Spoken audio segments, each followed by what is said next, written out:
নমস্কার, story officially চ্যানেলে আপনাদের প্রত্যেককে স্বাগত। আজকে 25শে ডিসেম্বর যীশু খ্রিস্টের জন্মদিন। এই দিনটিতে প্রত্যেকে একটু ঘোরা, একটু বেড়ানো, এর মধ্য দিয়েই সবাই আনন্দভাবেই দিনটিকে কাটায়। আশা করি আপনাদের আজকের দিনটি বেশ সুন্দরভাবেই কেটেছে। আমি আজকে একটা কাহিনী বলছি, যা হলো নিষ্ঠা। নিষ্ঠা জিনিসটা কি? যদি আমরা যে কোনো কিছু যদি একটা আমরা নিয়ম পালন করি, সেটা যখন আমাদের প্রতিকূল অনুকূল যে কোনো পরিস্থিতিতে যে কোনো অবস্থাতেও যদি সেই নিয়মটাকে আমরা মেনে চলি, এটাই তো নিষ্ঠা, এটাকেই নিষ্ঠা বলে। তাই এই যে কোনো কাজ যদি নিষ্ঠা সহকারে যদি কোনো নিয়ম পালন করা যায় বা কোনো কাজ কোনো কিছু করা যায়, তাহলে যার জন্য এটা করা হচ্ছে সেটা অবশ্যই সেটা পাওয়া যায়। তাই এইরকমই আজকে আমি একটা কাহিনী বলছি, যে গোপাল নামে একজন রাখাল ছিল। সেই রাখাল কী করতো, মানে অন্যদের গরু, এরকম গরুর পাল, মানে অনেকজনের গরু তার কাছে দিয়ে যেত, সে সেই গরুগুলোকে নিয়ে মাঠে চড়াতে যেত এবং মাঠে চড়াতে যেত সারাদিন, তার মাঠে গরু চড়াতো এবং তার স্ত্রী তার জন্য যা হোক রুটি সবজি যেদিন যা হতো সেরকম খাবার নিয়ে দুপুরে খাবার তাকে দিয়ে আসতো, সে মাঠেই ভোজন করত। কিন্তু সে কোনো পড়াশোনা বা কোনো ভগবান সম্বন্ধে তার কোনো জ্ঞানই ছিল না এবং কোনো দিন তিনি সৎসঙ্গ, ভগবানের কথা, ভগবান কেমন, কোনো কিছুই সে জানতো না। তার এই কাজই ছিল গরু নিয়ে যেত আর গরু নিয়ে আসতো। কিন্তু একদিন সে গরু নিয়ে যখন যায় মাঠে, যখন গরু ছেড়ে দেয়, সে মাঠেই থাকে, তখন দেখে রাস্তা দিয়ে কতজন মানে বৈষ্ণব মণ্ডলী, তারা সুন্দর কীর্তন করতে করতে, নাচতে নাচতে তারা কী করছে, যাচ্ছে, মানে রাস্তা দিয়ে যাচ্ছে। এটা দেখে তাদের গানটা তার খুব ভালো লেগেছে, কিন্তু সে তো পুরো গানটা ওইটুক টাইমে শিখে নিতে পারেনি। তাই সে তার খালি প্রথমে যে ওরা রাম রাম করছিল, সেই গানের লাইনে যে রাম রাম ছিল, সেই রাম রামটা খালি মনে আছে। তাই যখন নাকি তারা চলে যায়, কিন্তু তার গানটা এত ভালো লাগে গোপালের, সে কী করে জোরে জোরে রাম রাম করে ওদের মতন করেই গাওয়ার চেষ্টা করে, কিন্তু তার তো পুরো গানটা মনে নেই, রাম রাম বলে যাচ্ছে। এই রাম রাম কথা শুনে আশেপাশের তার কিছু লোক ছিল, তারা জানতো যে গোপাল কোনো দিন সৎসঙ্গ, কীর্তন, ভগবান সম্বন্ধে তার কোনো জ্ঞানই নেই, তিনি জানতেনই না। কিন্তু সে যখন রাম রাম করছে, তখন তারা তাকে কতজন তাকে ব্যঙ্গ করে বলে যে, ও কোনো দিন তো মানে ভগবান সম্বন্ধে কোনো জ্ঞানই নেই, এখন রাম রাম করছো কি বৈকুণ্ঠে যাওয়ার জন্য? কিন্তু গোপাল এই কথাটা শুনে ওদেরকে বলে যে, কেন, এই গানটা গাওয়া কি খারাপ? এই গানটা কি গাইতে নেই? গোপাল ভাবছে হয়তো আমাকে ওরা এটা বলল যে এই গানটা গাচ্ছি, হয়তো এই রাম রাম কথাটা হয়তো বলাটা ঠিক না, এটা বলতে নেই। তাই ওরা তখন আর কিছু বলে না। আর তারপরে গোপালের মনে তখন প্রশ্ন নানা রকম হতে থাকে যে এই গানটা কি গাওয়া খারাপ, নাকি এই গানটা গাইলে বৈকুণ্ঠে যাওয়া যায়? গোপাল এই দুটোর মধ্যে কিছু বুঝতে পারছে না। গোপাল তাই তখন মনে মনে ভাবে যে একদিন আমি এরকম কোনো লোক পেলে, মানুষ পেলে আমি তাকে জিজ্ঞাসা করব যে এই গানটা কি গাওয়া খুব খারাপ, নাকি এই গানটা গাইতে নেই, নাকি এই গানটা গাইলে বৈকুণ্ঠে যাওয়া যায়। তাই এইভাবে গোপাল গরু নিয়ে যেতে যেতে একদিন দেখে যে এক বৈষ্ণব হাতে কমণ্ডল এবং সে বৈষ্ণব বেশে সে হলো ভ্রমণ করছিল, মানে পায়ে হেঁটে তীর্থ ভ্রমণ করছিল। সে তখন ওই রাস্তাতে যাচ্ছে, গোপাল তার কাছে ছুটে যায়, গিয়ে বলে যে আমাকে আপনি একটা কথা বলুন যে আমি রাম রাম গাই, আমি গরু নিয়ে যাই এবং সমস্ত গরু নিয়ে মাঠে চরাতে যাই, ওখানে গিয়ে আমি যে রাম রাম করে এটা গানটা গাই, কিন্তু আমাকে সবাই বলে যে তুমি এই গানটা গাচ্ছ, তুমি কি বৈকুণ্ঠে যেতে চাও? তাই এই গানটা কি গাওয়া খুব খারাপ, নাকি এই গানটা গাইতে নেই? আমি তো কিছু জানি না, আমি আনপড়। আমি পড়াশোনাও জানি না, আমি ভগবান সম্বন্ধে আমার কোনো জ্ঞান নেই, আমি কোনো দিন কোনো কিছু সৎসঙ্গ কোনো কিছুই করিনি। তাই এই রাম রাম গানটা গাওয়া কি খারাপ, নাকি এই গানটা গাইলে বৈকুণ্ঠে যাওয়া যায়? তখন সেই সাধু বলে যে তোমার একজন গুরুদেব দরকার, তোমার খুব গুরু প্রয়োজন। তখন গোপাল বলে আপনি আমার গুরু হয়ে যান না। বলে আমি তো তীর্থযাত্রা করছি, আমি তো এইভাবে দীক্ষা দিতে পারবো না। তুমি এই নামটাই গাইতে থাকো, তুমি এই গানটাই গাইতে থাকো, দেখবে গুরু একদিন তোমার কাছে চলে আসবে তোমাকে দীক্ষা দিতে। বলে সেই সাধু সে আবার হাঁটতে হাঁটতে চলে যায়। কিন্তু সাধুর এই কথা গোপাল মনে গেঁথে নেয় যে যেরকম বলেছে যে গুরু আসবে, তাই গুরু আসবেই। গোপাল ওই রাম রাম গানটাই গায়। এদিকে এইভাবে কিছুদিন যাওয়া পরই গোপাল দেখে একজন আবার সেই বৈষ্ণব বেশে একজন আসছে। ওই দেখে গোপাল ছুটে গিয়ে তার পায়ে সাষ্টাঙ্গে প্রণাম করে, বলে যে আপনি আমার গুরুদেব। বলে যে গুরুদেব, আহ, আহ, ঠিক আছে, যে আমাকে একজন বলছে যে আমার গুরু, একদিন তুমি গুরুকে দেখতে পাবে, তাই আমি আপনাকে দেখতে পেয়েছি, আপনি নিশ্চয়ই আমার গুরু হবেন। তখন বলছি যে যাও, এইভাবে তো দীক্ষা দেওয়া যায় না, তুমি স্নান করে আসো, তোমাকে কিছু নিয়ম দিচ্ছি আমি। তখন গোপাল স্নান করে এসে গুরুদেবকে বলে যে গুরুদেব, আমি বিশেষ কিছু নিয়ম পালন করতে পারবো না, আমাকে তো আপনি দেখছেনই আমি কেমন, আমি কোনো দিন ভগবান কি বা ভগবানের নাম, ভগবান কেমন দেখতে আমি কিচ্ছু জানি না। তাই আমি সারা দিন মাঠে থাকি এবং আমি মাঠেই খাওয়া দাওয়া করি। তাই আমার পক্ষে কোনো বেশি নিয়ম পালন করা সম্ভবই হবে না। তাই আমাকে আপনি যে কোনো একটা নিয়ম দেন, আমি সেই নিয়মটি আমি যথাসাধ্য আমার জীবন যতক্ষণ থাকবে আমি পালন করব। আমাকে একটা নিয়ম দিন, আপনি আমাকে বেশি নিয়ম দিলে আমি পালন করতে পারবো না। গুরুদেব তার এই কথা শুনে গুরুদেব খুব খুশি হয় যে তার ভিতরে এত সরলতা, কোনো কপট ছল চতুরতা কিচ্ছু নেই। আর এরকম মানুষই তো ভগবান পছন্দ করে, যার ভিতরে চতুরতা বা কপট ছল এগুলো নেই। তাই গোপাল ঠিক সেই ধরনের একজন ছিল। তাই গুরুদেব যখন এই কথা গোপালের মুখে শুনে গোপালের উপর সন্তুষ্ট হয়, বলে ঠিক আছে, তোমাকে আমি একটা নিয়মই দেব, সেই নিয়মটি তুমি পালন করবে, ব্যাস, আর অন্য কোনো নিয়ম তোমার করতে হবে না।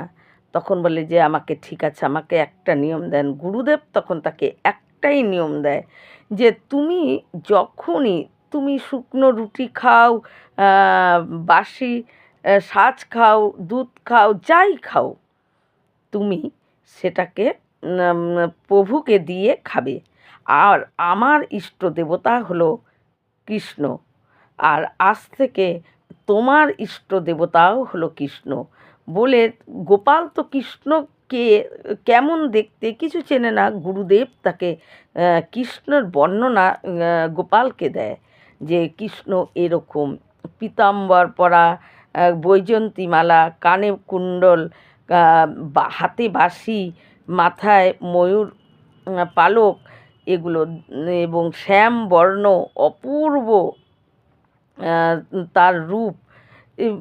গুরুদেব তাকে কৃষ্ণের বর্ণনা দিয়ে বলে তুমি যখনই যা খাবে তুমি তাকে দিয়ে তারপর তুমি খাবে। তখন গোপাল বলে যে গুরুদেব, আপনার এই নিয়ম আমি অক্ষরে অক্ষরে পালন করব, আমার যাই হয়ে যাক, আমি আপনার এই নিয়ম যেটা আমাকে দিলেন আমি সেটা পালন করব বলে গুরুদেব চলে যায়। গোপাল এর মাঠেই গুরুদেব দীক্ষা দেয়। তার কিছু পরেই তার স্ত্রী তার জন্য খাবার নিয়ে আসে এবং গোপাল ওই খাবার রেখে স্ত্রী চলে যায় এবং গোপাল তখন কি করে সেই খাবারগুলোকে সুন্দর করে সব বার করে সে গোপাল ডাকতে থাকে যে গুরুদেব বলছে না দিয়ে খাবে না। আর গোপালও এটাকেই নিয়ম করে নেয় যে যতক্ষণ সে না খাবে ততক্ষণ তার জিভায় কিচ্ছু যাবে না, কোনো খাবার তার মুখে উঠবে না, উঠাবে না। তাই গোপাল ডাকতেই থাকে ডাকতেই থাকে, কিন্তু দুপুর গিয়ে বিকাল, বিকাল গিয়ে সন্ধ্যা হয়ে যায়, গরু নিয়ে আসার সময় হয়ে যায়, কিন্তু ভগবান আসে না, কৃষ্ণ আসে না। সেই ভগবান আসে না। গোপাল তখন সমস্ত খাবার নিয়ে গরুকে দিয়ে দেয়, দিয়ে গরু নিয়ে চলে আসে। এইভাবে 7 দিন প্রতিদিন খাবার নিয়ে যায় এবং ডাকে ডাকে ডাকতেই থাকে যে প্রভু খাও, তুমি না খেলে আমি খেতে পারবো না। তা কিন্তু প্রভু আসে না। আর এদিকে সন্ধ্যাবেলায় খাবারগুলো গরুকে দিয়ে গোপাল তারপরে গরু নিয়ে চলে আসে। তখন তার 50 বছর বয়স। এই রকমভাবে না খেয়ে থাকতে থাকতে 7 দিন, 10 দিন, 15 দিন, এইভাবে 27 দিন।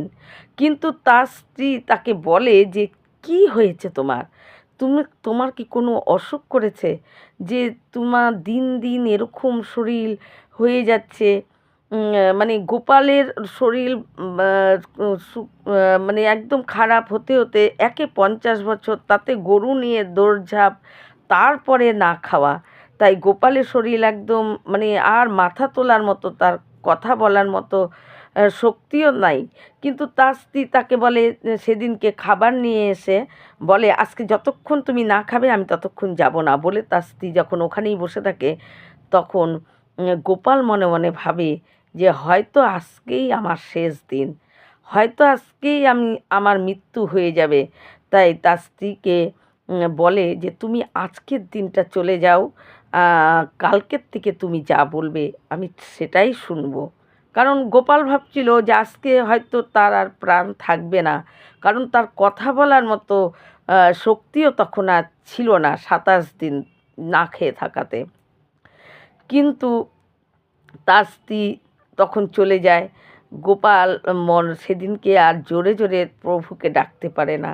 মনে মনে সে কী করে, একটা পাতা ছিঁড়ে নিয়ে এসে সেখানে সুন্দর করে সাজিয়ে সে মনে মনে ডাকতে থাকে যে প্রভু তুমি না খেলে আমি খেতে পারবো না।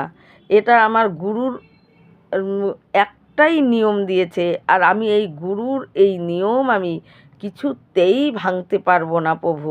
আমি এই গুরুর এই বাক্য, গুরুর এই আদেশ আমি কিছুতেই অমান্য করতে পারবো না।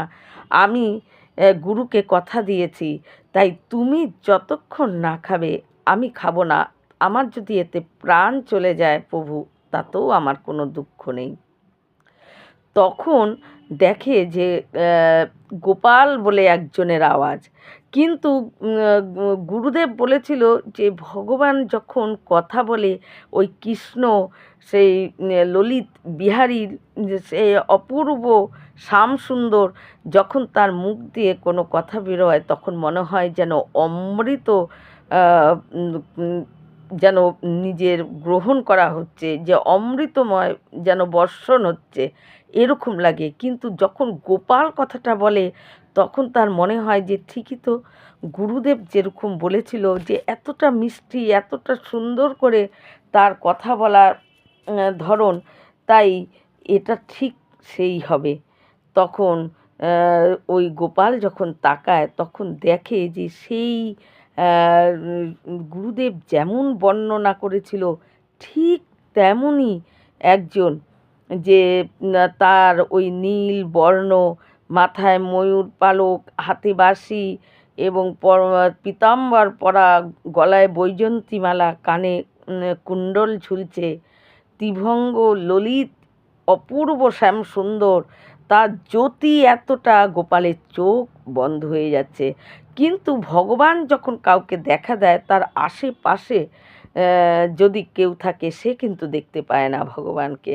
কারণ ভগবান তাকে দিব্য দৃষ্টি দান যতক্ষণ না করে ততক্ষণ ভগবানকে দেখা সম্ভব না। এই শরীরের যে আমাদের চোখ, আমাদের যে ব্যবহারের চোখ আছে, এই চোখ দিয়ে ভগবানকে দেখা সম্ভব না। যখন অর্জুনের সঙ্গে ভগবান একজন বন্ধুর মতো খেলাধুলা গল্প এইভাবে চলতো, কিন্তু ভগবান যখন বিশ্বরূপ দেখায় অর্জুনকেও দিব্য দৃষ্টি দান করতে হয়েছে। অর্জুনের যে চোখ ছিল সেই চোখ দিয়ে কিন্তু ভগবানকে দেখতে পায়নি। তাই ভগবানকে দেখতে গেলে ভগবান প্রথমে তাকে দিব্য দৃষ্টি দান করে দেয়, তারপরেই ভগবানকে দেখা যায়। তাছাড়া এই আমাদের এই চোখে ভগবানকে দেখা সম্ভব না। তাই যখন নাকি তার আশেপাশে সবাই অনেকেই ছিল কিন্তু তারা ভগবানকে দেখতে পাচ্ছে না, কিন্তু গোপাল ভগবানকে দেখে এবং গোপালকে ভগবান জড়িয়ে ধরে, আর অমনি গোপালের সেই আগের মতো শরীর, সেই সুস্থ শরীর সেরকম হয়ে যায়। হওয়ার পর গোপাল তখন ভগবানকে মানে খাওয়ার দেওয়ার জন্য ডেকেছে, অথচ খাওয়ার দিতেই ভগবান নিজে সংকোচ বোধ করছে যে এই শুকনো রুটি, এই প্রভু 56 প্রকার গুরুদেবের মুখ থেকে শুনেছি যে প্রভু অনেক কিছু নিয়মের দ্বারা প্রভুর ভোগ হয়, আর প্রভুকে এটা দিব। তখন ভগবান বুঝতে পারে, সেই কৃষ্ণ বলে যে আমাকে যতই অনেক ভালো ভালো জিনিস 56 প্রকার ভোগ দেওয়া হোক না কেন, আমি কিন্তু খাই এই রকম করে যারা দেয় তাদের বাড়িতেই আমি বেশি খাই। আমি এই রকম যদি অনেক কিছু দেওয়ার পরও আমি দিয়েছি ভাব থাকে, ভগবান সেটা গ্রহণ করে না। এবং ভগবান তার জন্যই তো দুর্যোধনের মানে ওই 56 প্রকার ছেড়ে বিদুরের বাড়িতে বিদুরানীর ঘরে গিয়ে কলার চোকলা মানে চোচা, কলার চোচা ভগবান খেয়েছিল। কারণ ভগবান এরকমই, ভগবান ভাব গ্রহণ করে। ভগবান তখন গোপালের মাধ্যমে গোপালকে বোঝায় যে গোপাল, আমি কিচ্ছু চাই না, আমি কোনো ভালো ভালো খাবার 56 প্রকার ঘি মাখন ননি দুধ আমি এগুলো চাই না গোপাল, আমি এই রকম ভাব চাই, এই রকম আকুলতা চাই, আর এটাই আমি গ্রহণ করি, দাও তোমার খাওয়ার। তখন গোপালের স্ত্রী গোপালের জন্য যা এনে দিয়েছিল সেই শুকনো রুটি একটু সবজি, সেটা ভগবান গ্রহণ করে এবং তারপর গোপাল খায়। এটাই হলো নিষ্ঠা, যে গুরুদেবের একটা নিয়ম পালন করার জন্য, নিষ্ঠার সঙ্গে পালন করার জন্য আজ গোপাল ভগবান তার সামনে একসঙ্গে দুজনে খাচ্ছে, একসঙ্গে দুজনে খাবার খাচ্ছে। তাই কি এটা একমাত্র গুরুর যে একটা আদেশ, সেটাকে নিষ্ঠার সঙ্গে পালন করলে ভগবান ছুটে তার কাছে চলে আসে। যদি গুরুর বাক্যকে নিষ্ঠার সাথে পালন করা যায়, গুরুর একটা নিয়ম যদি নিষ্ঠার সঙ্গে পালন করা যায়, ভগবান আর দূরে থাকতে পারে না। তাই গোপালকে ভগবান বলে, আবার বুকে জড়িয়ে ধরে বলে, গোপাল আর তোমার গরু চড়াতে হবে না, তুমি বাড়ি যাও, তুমি বাড়ি গিয়ে দেখবে আজ থেকে তোমার কোনো জিনিস, কোনো কিছুর আর অভাব থাকবে না, তুমি সব কিছু তোমার প্রয়োজনীয় জিনিস সব কিছু বাড়িতে পেয়ে যাবে, আর তোমার আর এই গরু নিয়ে চড়াতে যেতে হবে না, তুমি বাড়িতেই থাকো বলে ভগবান নিজে অন্তর্ধান হয়ে যায় এবং গোপাল তারপর বাড়ি ফিরে। এবং গোপাল আর ভগবানের নাম, ভগবানের মানে ভগবানের নাম করতে করতে গোপালের বাদবাকি জীবন সে এভাবেই তার চলে যায়। তাই এটাই হলো আসল, যদি নিষ্ঠার সঙ্গে কোনো নিয়ম পালন করা যায়, গুরু বাক্য যদি পালন করা যায়, গুরু প্রতি যদি মানে সেই ভক্তি গুরুর প্রতি থেকেও, গুরুর উপর ভক্তি থেকেও গুরুর বাক্য যদি পালন করা যায় নিষ্ঠার সাথে, তাহলে ভগবানকে পাওয়া যায়। ভগবান দূরে থাকতে পারে না, ভগবান ছুটে তার কাছে চলে আসে। তাই গোপালের মাত্র গুরুর একটা নিয়ম পালন করাতে ভগবানকে পেয়ে গেছে। এই রকম ভিডিও পাওয়ার জন্য আমার চ্যানেলটিকে সাবস্ক্রাইব করবেন। নমস্কার।